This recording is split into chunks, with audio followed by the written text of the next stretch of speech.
ये कहानी किसी भूत की नहीं है। ये कहानी उस अफसर की है जिसे आग में जलाया गया और जो आज भी आग बनकर गुनहगारों की तलाश में है। रायगढ़ जेल का बैरक नंबर 13 हमेशा से बंद रहता था। कहने को तो वहां सीलन की बदबू और चूहों का राज था, लेकिन पुराने कैदी और गार्ड्स मानते थे कि वहां कुछ और भी है, कुछ ऐसा जो दिखता नहीं पर महसूस होता है। कहानी शुरू होती है जब आर्यन, एक नया जेल वार्डन, ड्यूटी पर आया। आर्यन यंग था, लॉजिकल था और इन भूत प्रेत की बातों पर हंसता था। उस रात मौसम में एक अजीब सी ठंडक थी। जेल में 3 नए कैदी लाए गए थे, रंगा, बिल्ला और कालिया। ये तीनों कोई मामूली चोर नहीं थे, बल्कि वो दरिंदे थे जिन्होंने एक मासूम परिवार को जिंदा जला दिया था। कोर्ट केस लंबा चलने वाला था, इसलिए उन्हें हाई सिक्योरिटी वार्ड की जगह गलती से बैरक 13 के पास वाले सेल में डाल दिया गया। रात के 1 बजे आर्यन राउंड पर था। जब वो बैरक 13 के पास से गुजरा तो उसे जले हुए मांस की हल्की सी बदबू आई। कौन है वहां? आर्यन ने टॉर्च मारी। वहां सिर्फ खामोशी थी। तभी पुराने हवलदार राम काका वहां आए। उन्होंने आर्यन का हाथ पकड़ा और धीरे से बोले, बेटा वहां मत झांकना, आज रात वो जाग गया है। आर्यन ने पूछा, कौन? राम काका की आंखों में आंसू और डर दोनों थे। इंस्पेक्टर विक्रम।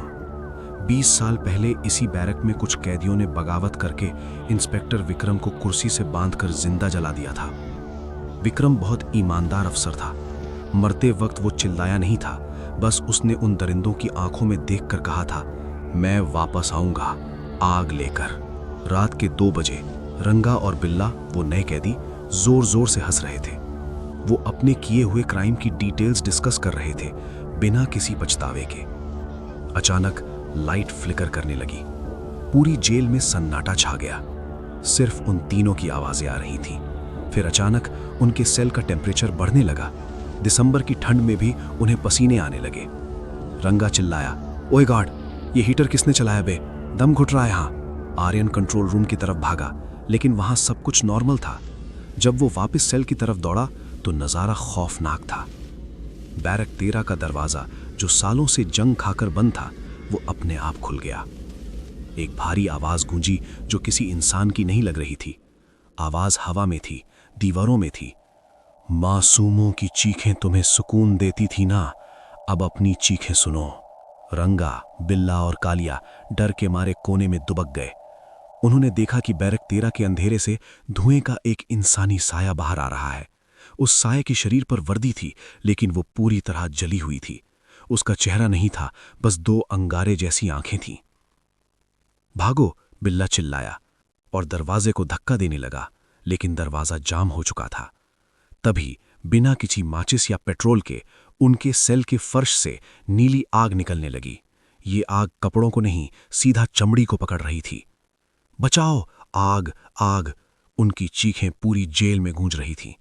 आर्यन ने फायर एक्सटिंग्विशर उठाया और आग बुझाने की कोशिश की, लेकिन वो काम ही नहीं कर रहा था। वो बस मजबूर खड़ा देख रहा था। अंदर का नजारा दिल दहला देने वाला था। वो तीनों हवा में ऐसे हाथ पैर मार रहे थे जैसे कोई अदृश्य ताकत उन्हें पकड़कर जला रही हो। वो साया सेल के बाहर खड़ा था, बस उन्हें देख रहा था। उसमें गुस्सा था, पर एक अजीब सा सुकून भी था, इंसाफ का सुकून। करीब 5 मिनट बाद आग अपने आप बुझ गई। जब आर्यन और बाकी गार्ड्स वहां पहुंचे तो वो सुन्न रह गए। सेल के अंदर ना कोई कागज जला था, ना कंबल, ना ही दीवार का पेंट खराब हुआ था। वहां सिर्फ 3 ढेर राख के पड़े थे। वो तीनों क्रिमिनल्स जो कुछ देर पहले हंस रहे थे, अब पूरी तरह राख बन चुके थे। हड्डी तक नहीं बची थी। बस दीवार पर काले धुएं से एक लाइन लिखी हुई मिली, case closed, inspector Vikram. Aryan की आंखों से आंसू आ गए। डर था, लेकिन उससे ज्यादा उसे महसूस हुआ कि आज इंसाफ हुआ है। वो भूत कोई शैतान नहीं था, वो एक रक्षक था जो आज भी अपनी ड्यूटी निभा रहा था।